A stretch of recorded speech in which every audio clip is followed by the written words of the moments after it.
Hello and welcome to another reading from the book In Heavenly Places, a daily devotional.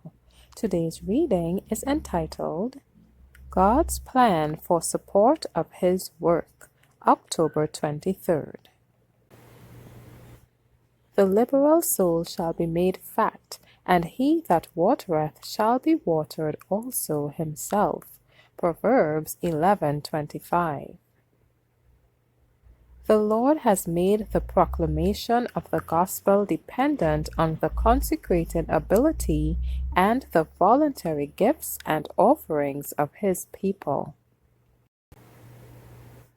While He has called men to preach the word, He has made it the privilege of the whole church to share in the work by contributing of their means to its support. And He has bidden them also to care for the poor as representatives of Himself.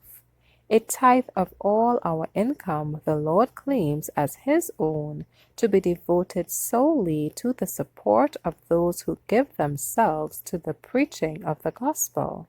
And besides this, He asks of us gifts and offerings for His cause, and also to supply the needs of the poor.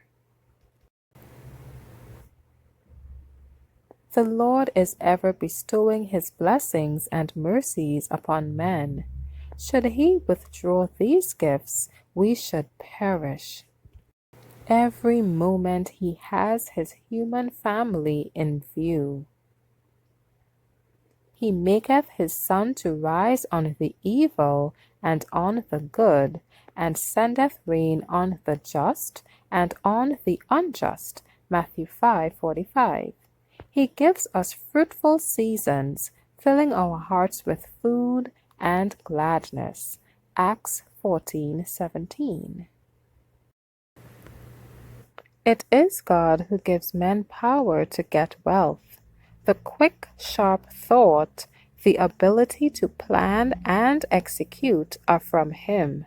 It is He who blesses us with health and opens ways for us to acquire means by diligent use of our powers. And He says to us, "A portion of the money I have enabled you to gain is mine. Put it into the treasury in tithes, in gifts and offerings, that there may be meat in mine house, that there may be something to sustain those who carry the gospel of my grace to the world." God might have carried forward His work in the world and have provided for the poor without the cooperation of man. He asks for our service and our gifts, not only that we may thus manifest our love for Him and our fellow men, but because the service and sacrifice for the good of others will strengthen the spirit of beneficence in the giver's heart, allaying us more closely to Him who was rich, yet for our sakes became poor, that we through His poverty might be rich.